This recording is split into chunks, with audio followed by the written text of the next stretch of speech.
Semaine de la résolution, effectivement, nous avons besoin de résoudre beaucoup de choses. Et tout le monde est concerné. Tout le monde est concerné par les difficultés du quotidien. Tout le monde est concerné par des sujets, par des préoccupations. Quelles préoccupations nous n'avons pas? Quels problèmes nous n'avons pas à résoudre? Je pense que chacun est concerné par cela. Il y a des choses qui peuvent véritablement être au cœur de ton quotidien et qui peuvent être un sujet de souci, un sujet de préoccupation.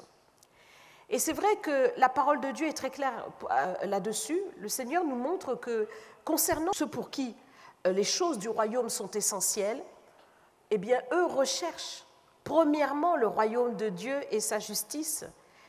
Et leur préoccupation, leur souci, c'est l'efficacité de leur impact, l'efficacité des moyens qu'ils vont pouvoir déployer pour manifester le royaume de Dieu, peut-être à une plus grande échelle, peut-être faire en sorte que la justice de Dieu touche encore plus de monde. Ceux qui sont préoccupés par le royaume, eh bien, ont cette préoccupation-là. C'est-à-dire que c'est le royaume de Dieu qui est leur préoccupation. Et pour les autres, et c'est ce que le Seigneur nous enseigne, il y a donc deux catégories, ceux qui recherchent le royaume et ceux qui recherchent les choses de la terre. Et ceux qui recherchent les choses de la terre mettent leur vie en priorité. Et donc leur souci, leur préoccupation, c'est que mangerons-nous, que boirons-nous, de quoi serons-nous vêtus? Et si je traduis même par rapport à nos circonstances ici-bas, comment est-ce qu'on va régler telle ou telle facture? Comment est-ce qu'on va faire pour régler tel problème, telle situation, payer peut-être les impôts de cette année, ou faire en sorte que les enfants puissent étudier, ou je ne sais, c'est la préoccupation. Ce matin, j'aimerais te poser cette question, quelle est ta préoccupation? Nous avons tous, nous l'avons dit, des préoccupations. Mais quelle est ta préoccupation? Parce que notre Père nous demande, il ne nous demande pas de ne pas avoir de préoccupation, mais il nous demande d'avoir la préoccupation du royaume. Il veut que nous soyons dans cette catégorie dont j'ai parlé, non pas celle des païens qui sont préoccupés aux choses de la terre, mais celle des fils et des filles du royaume, qui s'occupent de son royaume. Parce que le Seigneur voit que les païens, comme il le dit, se fatiguent. Ils dépensent beaucoup d'énergie à essayer de résoudre par eux-mêmes leurs problèmes. Ils réfléchissent. Je dirais même qu'ils deviennent des résolveurs de problèmes. C'est leur quotidien, dès le matin. Comment résoudre tel ou tel problème? Et ils le font comme ils peuvent. Et nous-mêmes, nous le faisions aussi si nous étions dans cette catégorie. Ils le font par la connaissance que leur donne l'expérience, la connaissance technique, la connaissance empirique, toutes les manières dont nous pouvons mettre en œuvre notre réflexion. Ils le font avec toute la force, avec toute l'énergie, et souvent en tâtonnant. On essaye par-ci, on essaye par-là, et le résultat n'est pas garanti. Mais pour nous, et j'espère que c'est nous tous dans ce lieu, pour nous qui avons la préoccupation du royaume, notre Père qui est dans les cieux a prévu de résoudre pour nous nos situations du quotidien. Aux yeux du Seigneur, cela fait partie de la vie du royaume. La vie du royaume. C'est-à-dire que le Seigneur, lui, veut que nous puissions être préoccupés à son avancée, au déploiement du royaume de Dieu sur la terre, pendant que le royaume lui-même va se charger de nos situations ici-bas. C'est ce que Dieu veut. Et donc, le Seigneur veut véritablement que tu sois conscient de cela pour que tu cesses de te préoccuper des choses qui n'en ont pas besoin. Autrement dit, j'aimerais que tu saches qu'il y a là-haut quelqu'un qui se préoccupe de tes situations pour toi. Il faut pour cela que tu laisses de côté ces préoccupations terrestres afin que tu puisses vraiment avoir pour priorité le royaume. Le Seigneur dit, recherchez premièrement le royaume de Dieu et sa justice, et toutes ces choses vous seront données par-dessus. Donc, le Seigneur l'a amplement démontré. Il veut que le royaume soit ta préoccupation. Et il te promet de s'occuper du reste. Et plusieurs exemples dans la parole de Dieu nous montrent cela. Et j'aimerais que nous puissions plonger les regards dans l'exemple de Pierre, qui est un disciple que j'aime beaucoup parce que je trouve que c'est quelqu'un en qui nous pouvons chacun nous identifier. Pierre était un homme entreprenant. C'était un chef d'entreprise. C'était quelqu'un qui avait un potentiel, qui avait une capacité et qui avait déployé sa vie professionnelle non seulement pour subvenir à ses propres besoins, mais aussi à ceux d'alentour. Et quand nous regardons son histoire, nous voyons que beaucoup de gens dépendaient de lui, non seulement sa propre famille, mais aussi plusieurs barques, donc qui nous font savoir qu'il avait certainement des associés. Et ce jour-là, Pierre a essayé toute sa science, toute sa connaissance, toute son énergie, je dirais même plutôt cette nuit-là, toute son expérience, a essayé de pêcher du poisson, en se disant peut-être en partant que cette nuit, ça sera la bonne. Ça fait certainement longtemps que j'essaye d'avoir une pêche, mais cette nuit, ça sera la bonne. Cette nuit, ça va marcher. Je connais mon dossier, je vais réussir. Et beaucoup d'entre nous, nous avons pu nous retrouver dans la circonstance de Pierre, mais nous ne connaissons pas tout le contexte. Mais nous pouvons imaginer le contexte, parce que lorsque vous mettez des moyens pour pouvoir déployer une activité, forcément, vous allez trouver de sorte de pouvoir faire en sorte que vous ayez ce qu'il faut pour déployer cette activité. Et donc, il y avait plusieurs barques. Il y avait la barque de Pierre et de ses associés. Nous pouvons imaginer qu'il a pu peut-être s'endetter pour pouvoir avoir ce matériel, tous les filets, tout ce dont il avait besoin. On peut imaginer les situations d'un chef d'entreprise, les situations courantes. On essaye par-ci, on essaye par-là, on se déploie, on fait ce qu'on peut. Est-ce que je parle à quelqu'un ce matin? Toi aussi. Peut-être que tu es chef d'entreprise et tu te retrouves dans ce que je dis, mais peut-être aussi que tu n'es pas chef d'entreprise, mais d'une manière ou d'une autre, tu te débrouilles dans ton quotidien pour trouver des solutions. Et on peut donc imaginer la situation de Pierre. Mais ce jour-là, Pierre a rencontré quelqu'un qui a pu faire au-delà de tout ce qu'il pouvait imaginer ou penser. Il avait essayé toute la nuit et rien. Et ce jour-là, le Seigneur passe, le Seigneur vient et lui dit, Pierre, avance en eau profonde. Allez, vas-y, jette le filet à droite. Et là, Pierre s'exécute, il dit, Seigneur, je n'ai rien pêché toute la nuit, j'ai essayé, mais sur ta parole, je jetterai le filet. Et Pierre s'est exécuté. Et ce jour-là, la pêche que Pierre a remportée a dépassé toutes ses attentes, toute la mesure de ce qu'il pouvait imaginer. Une pêche miraculeuse. Il a expérimenté la puissance de la vie du royaume. Ce n'est pas par la main humaine, mais c'est par la puissance de la vie du royaume. Et j'aimerais te dire ce matin qu'il y a la puissance de la vie du royaume qui est disponible pour toi au quotidien. Lorsque Pierre a expérimenté cela, il nous est dit qu'il a carrément lâché son filet, qu'il a tout lâché pour suivre Jésus, parce qu'il a réalisé quelque chose. Il a réalisé qu'il déployait toute son énergie, tous ses efforts, toute son intelligence, tous ses moyens dans quelque chose qui pouvait être réglé dans une autre dimension. Il a réalisé qu'il y avait une autre façon de faire. J'aimerais que tu dises à quelqu'un ce matin, il y a une autre façon de faire.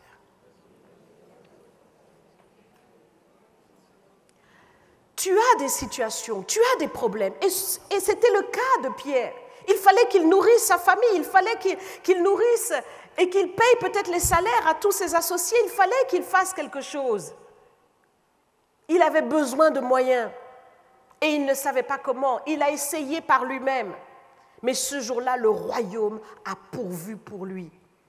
J'aimerais que tu comprennes cela. La vie du royaume a de vraies solutions pour toi. La vie du royaume a de vraies solutions pour toi. Dans cette dimension de la vie du royaume, tout est réglé. Même, prenons encore le cas de toujours Pierre avec Jésus. Les impôts viennent, frappent à la porte et disent « il faut payer l'impôt ». Comme toi aussi, les huissiers peuvent frapper à ta porte ou je ne sais quelle situation tu peux traverser, quelle qu'elle soit, et on te dit « il faut payer ». Monsieur, madame, cette facture est due, il faut régler.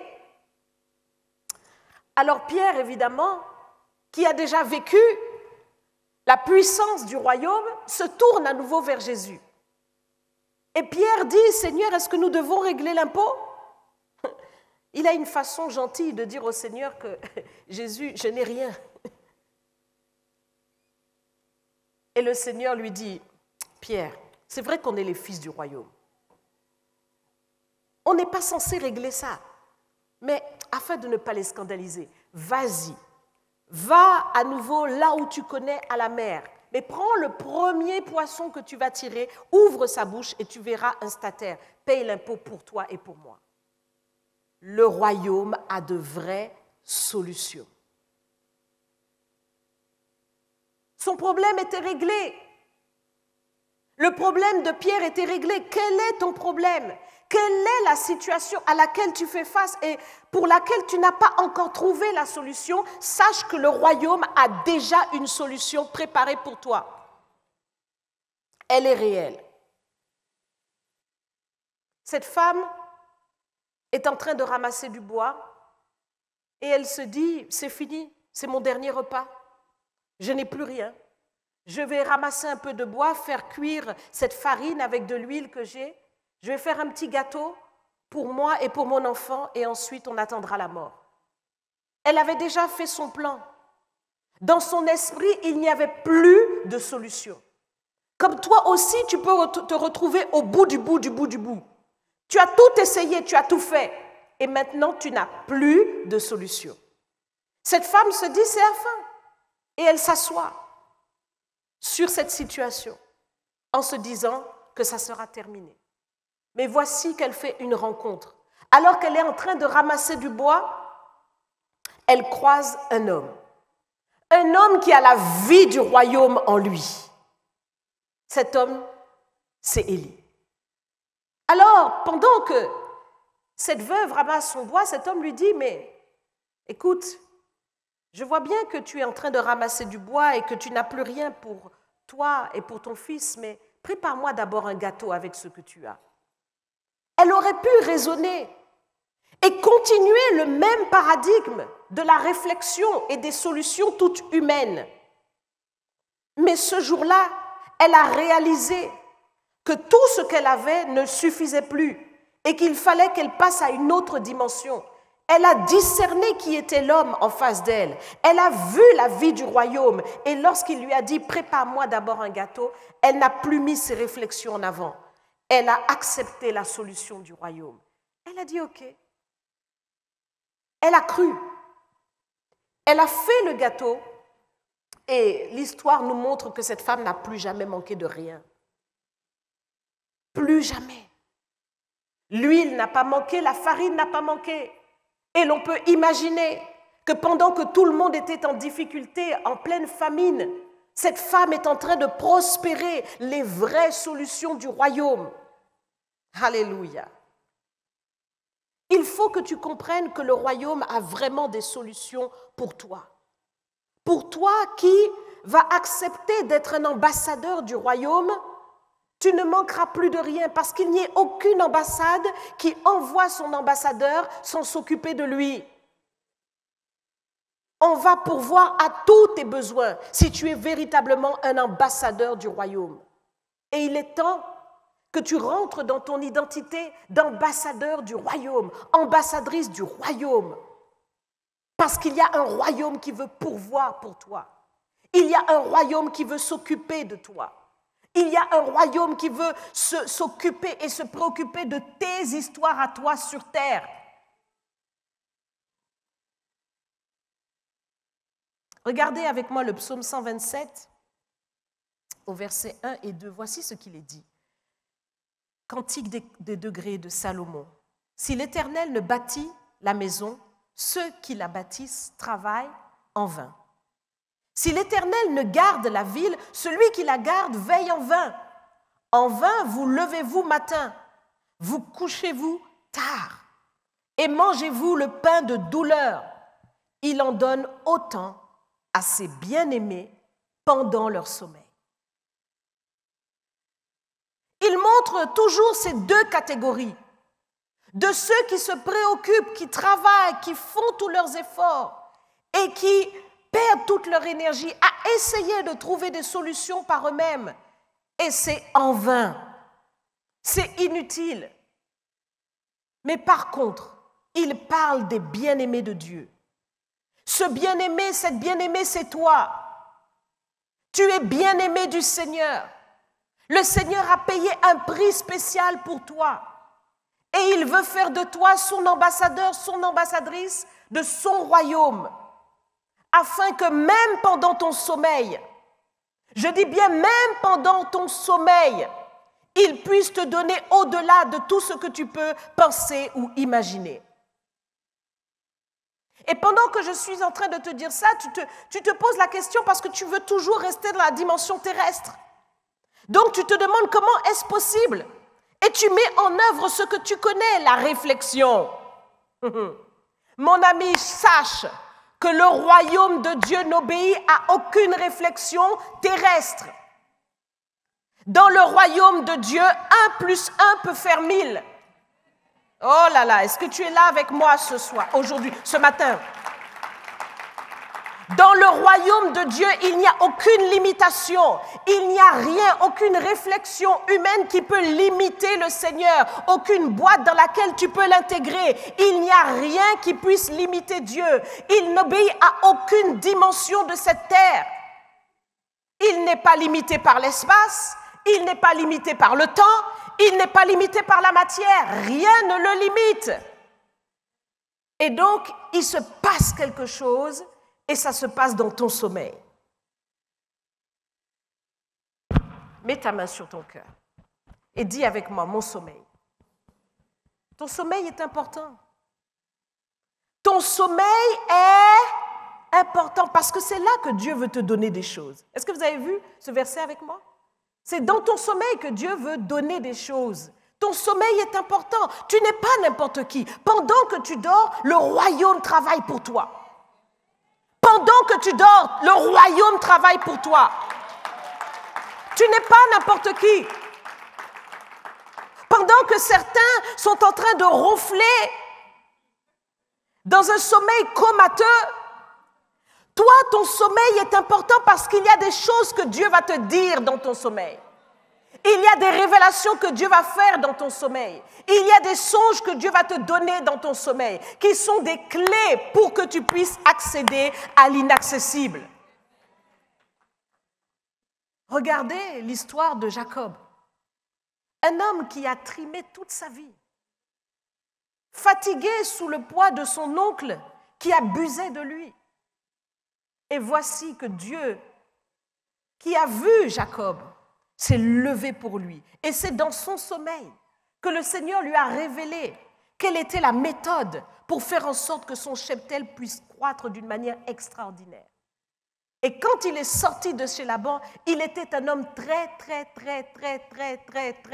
riche. Ton sommeil peut véritablement être une clé pour toi. Parce que Dieu peut sceller des révélations pour te faire passer à une étape nouvelle, pour pourvoir à ton problème, pour régler une situation.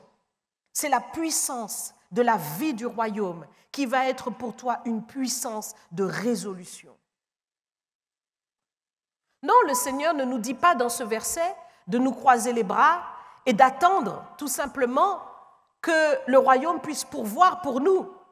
Ce n'est pas ce qui est dit dans ce verset-là. Mais ce que le Seigneur est en train de nous dire dans ce verset, c'est qu'il veut que nous puissions expérimenter la multiplication divine dans un contexte non favorable. C'est ce que le verset veut dire. Dans une situation difficile, dans une situation où nous aurions à nous fatiguer, à trimer, Dieu veut nous donner d'expérimenter la multiplication divine. Et nous allons lire encore un passage pour bien nous imprégner de cette révélation. Dans Genèse chapitre 26, du verset 1 au verset 6, voici ce qui nous est dit. Il y eut une famine dans le pays, outre la première famine qui eut lieu du temps d'Abraham, du temps d'Abraham. Et Isaac alla vers Abimélec, roi des Philistins, à Guérar. L'Éternel lui apparut et dit, ne descends pas en Égypte, demeure dans le pays que je te dirai, séjourne dans ce pays-ci, je serai avec toi et je te bénirai, car je donnerai toutes ces contrées à toi et à ta postérité, et je tiendrai le serment que j'ai fait à Abraham ton père. Je multiplierai ta postérité comme les étoiles du ciel. Je donnerai à ta postérité toutes ces contrées et toutes les nations de la terre seront bénies en ta postérité parce que Abraham a obéi à ma voix et qu'il a observé mes ordres, mes commandements, mes statuts et mes lois. Et Isaac resta à Guérar. Et nous retrouvons donc Isaac dans le verset 12. Isaac sema dans ce pays et il recueillit cette année le centuple, car l'Éternel le bénit. Cet homme devint riche et il alla s'enrichissant de plus en plus jusqu'à ce qu'il devint fort riche. Nous voyons maintenant dans ce passage que Isaac, un homme comme nous, se retrouve dans un pays où le contexte est difficile.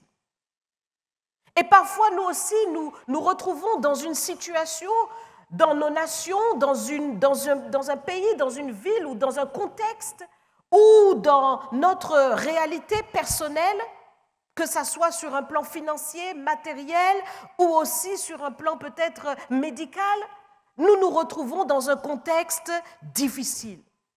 Cela peut arriver. Cela peut arriver. Et c'était le cas d'Isaac. Il s'est retrouvé dans ce contexte difficile. Mais là encore, j'aimerais que tu comprennes que tu n'es pas seul, comme Isaac n'était pas seul. Il y a le royaume qui se déploie pour toi.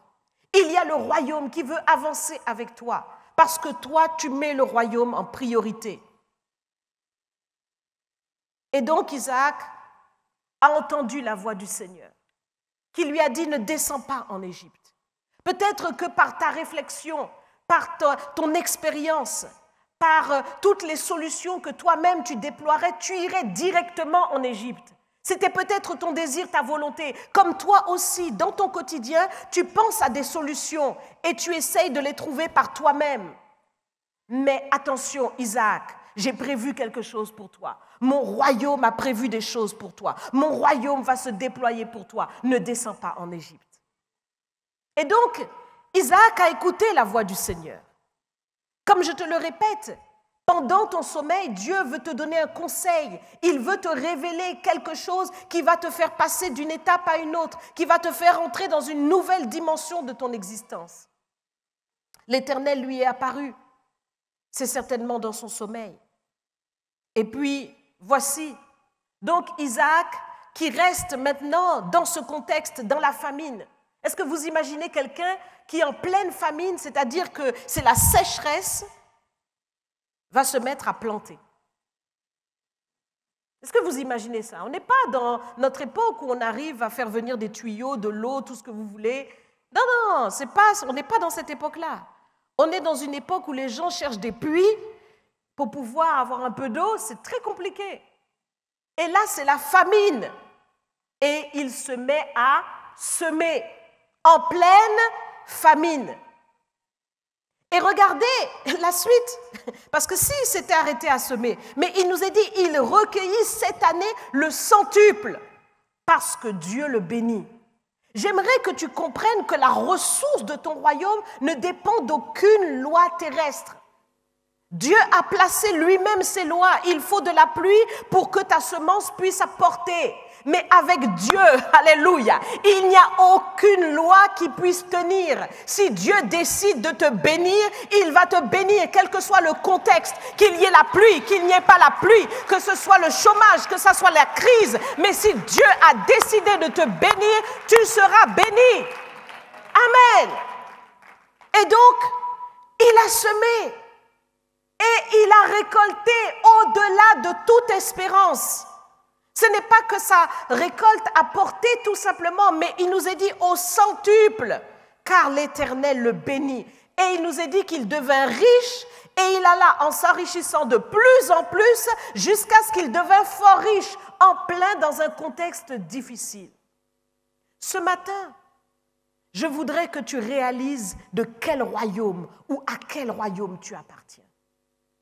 J'aimerais que tu prennes conscience et que tu ouvres ton esprit parce qu'il y a besoin de lâcher le filet terrestre, il y a besoin de lâcher les solutions terrestres pour pouvoir maintenant te connecter à la dimension du royaume. Nous sommes dans l'année du royaume. C'est une année où tu dois apprendre à te connecter à l'intervention du royaume. Tu dois apprendre à saisir la ressource du royaume. Tu dois apprendre à saisir la résolution que le royaume a prévue pour toi dans toutes les situations. Le royaume a déjà prévu pour toi des solutions.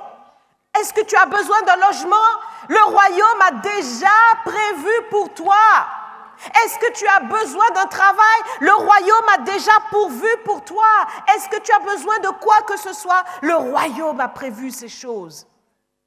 Le royaume. Et donc, il faut maintenant que tu apprennes à t'appuyer sur le royaume. Et vous savez, ce n'est pas compliqué. Ce n'est pas compliqué. Le Seigneur dit, recherchez premièrement le royaume et sa justice et tout vous sera donné par-dessus.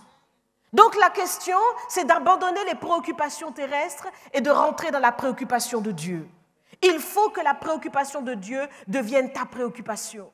Seigneur, rends-moi plus efficace pour ton royaume. Fais que je sois vraiment un ambassadeur pour toi. Fais que je sois vraiment quelqu'un qui fasse la promotion de ta croix, qui fasse la promotion de ta résurrection, qui me parle de ta puissance, qui parle de ton amour, quelqu'un qui fait ton œuvre. Que je sois vraiment cet instrument utile entre tes mains. Et quand tu rentres dans cette dimension-là, où tu travailles pour le royaume, alors le royaume se mobilise pour toi. J'ai tellement de choses à vous dire. J'aimerais pouvoir t'expliquer comment tu vas rentrer dans toutes ces choses. Mais on va y aller pas à pas. Mais déjà, il faut que tu prennes conscience de cela. Parce que lorsque tu vas prendre conscience, tu vas apprendre à te connecter au royaume et tu vas laisser tomber tes réflexions humaines. Cela te prend beaucoup d'énergie. Cela te prend beaucoup de temps. Cela te prend beaucoup si je puis dire, même t'occupe en santé. Cela est vraiment un problème parce que tu es mobilisé, tu es irrité, tu es en colère, tu travailles dans ton esprit, tu ne dors pas. Tu es dans un état, tu es inquiet, tu es préoccupé. Mais le Seigneur le dit, ce sont les païens qui recherchent ces choses parce qu'ils ne connaissent pas la dimension du royaume. Lorsque Pierre a vu que tout ce qu'il, toute l'énergie qu'il déployait, tout ce qu'il faisait, en un instant pouvait être réglé par la puissance du royaume, je peux vous dire que Pierre a laissé tomber le filet, il a tout laissé tomber et il a suivi le Seigneur. Il a compris que ça, c'est tes affaires. C'est tes affaires pour Dieu, c'est-à-dire que c'est une petite affaire. Pour le Seigneur, il n'y a pas de problème. Pour pourvoir, il n'y a aucun souci. Le Seigneur n'a eu aucun problème pour multiplier le pain pour une foule. Le royaume a des solutions. Et il faut que tu rentres maintenant dans la dimension de la résolution par le royaume. Tu vas laisser tomber tes préoccupations. Tu vas laisser tomber toutes tes machinations dans ton esprit. Et tu vas maintenant te tourner vers le royaume. Pour dire au royaume de pourvoir pour toi. Pour dire au royaume d'intervenir pour toi. pour expérimenter l'intervention du royaume. Tu vas véritablement laisser tomber cette préoccupation-là qui te travaille l'esprit. Et je ne sais pas dans quel domaine c'est. Peut-être que tu te préoccupes pour ton foyer, peut-être que tu te préoccupes pour ta maison, peut-être que tu te préoccupes pour tes enfants, peut-être que tu te préoccupes pour ton mari, peut-être que tu te préoccupes. Je ne sais. Mais quelle que soit cette préoccupation, elle ne peut pas dépasser la grandeur et la puissance de ton Dieu. Ton Dieu est capable de faire au-delà de tout ce que tu peux penser ou imaginer, et ce, en un instant. En un instant. Et donc, nous voulons pleinement vivre ces choses. Nous avons besoin d'un peuple qui comprend et qui se positionne pour cela. Nous avons besoin d'un peuple qui se mobilise pour le royaume. Nous avons besoin d'un peuple qui comprend qu'il y a autre chose. Et tu dois te connecter. Tu dois te connecter. J'insiste. Tu dois te connecter. Ne laisse pas l'ennemi te distraire. Tu perds beaucoup de temps dans la distraction. Ne laisse pas l'ennemi te distraire, mais connecte-toi au royaume. Active le canal que tu es de la puissance de l'intervention de Dieu. Parce que c'est par toi que le Seigneur passe. N'oublie pas, ça se passe dans ton sommeil. Mettons-nous debout. Mettons-nous debout. Oui, si tu as saisi quelque chose, tu peux acclamer le Seigneur. Il y a des choses à saisir, il y a des choses à saisir, il y a des choses à saisir. Tu n'es pas seul. Tu n'es pas seul et le royaume veut intervenir pour toi. Alors ce matin, j'aimerais te demander de répéter quelques paroles après moi. Seigneur Jésus, j'ai compris que je dois abandonner toutes les préoccupations terrestres. J'ai compris que je dois abandonner tous les soucis de mes réflexions. J'ai compris, Seigneur, et je les dépose à tes pieds. J'ai compris, Seigneur, que je ne marche pas seul, mais que le royaume se déplace avec moi. J'ai compris, Seigneur, que je suis un ambassadeur, une ambassadrice du royaume. Et que désormais, le royaume veut pourvoir à tous mes besoins, selon la richesse de ta gloire. C'est pourquoi je dépose aujourd'hui même à tes pieds tous mes fardeaux. Et j'accepte de devenir un bon ambassadeur, une bonne ambassadrice pour le royaume. J'accepte de me connecter à la dimension de ta puissance. J'accepte de saisir ton intervention. Je me concentre sur le royaume. Là où la provision ne manque pas, là où l'intervention divine ne manque pas, là où aucune limitation ne t'empêche d'agir. Je veux saisir ces choses, Seigneur. Et dès maintenant, je me concentre sur ta puissance. La puissance du royaume. La résolution de toutes mes situations. Parce que tu es Dieu. Et que tu veux faire de moi un témoin de ta gloire, de la puissance de ta résurrection. Je dis oui, Seigneur. Je dis oui, Seigneur. J'ai compris ce matin que mon sommeil est important. Je renonce à tout ce qui veut voler mon sommeil. Je renonce à l'insomnie. Je renonce à tout dérèglement pour que je puisse dormir dans la communion du Saint-Esprit. là où tu vas me parler, là où tu vas te révéler, là où tu vas résoudre mes situations. Je te dis merci, Seigneur, parce que je renonce à la distraction qui veut préoccuper mon esprit et m'empêcher de saisir la puissance du royaume. Je renonce à toutes ces choses qui veulent occuper mon subconscient et m'empêcher de saisir la révélation divine. Ce matin, je me positionne pour le royaume. Je suis comme Pierre, je suis comme Isaac, je suis comme cette veuve. Je saisis ce qui est à moi, ce que tu as mis en réserve pour moi. Dans ton royaume, tu as pourvu. Dans ton royaume, tu as prévu. Dans ton royaume, tu as déjà fait. Et je saisis tout ce que tu as fait pour moi. Je te dis merci, Seigneur, car à partir de ce matin, plus rien ne sera comme avant. Mais j'ai compris quelque chose et je rentre dans la dimension de la puissance du royaume au nom de Jésus. Amen.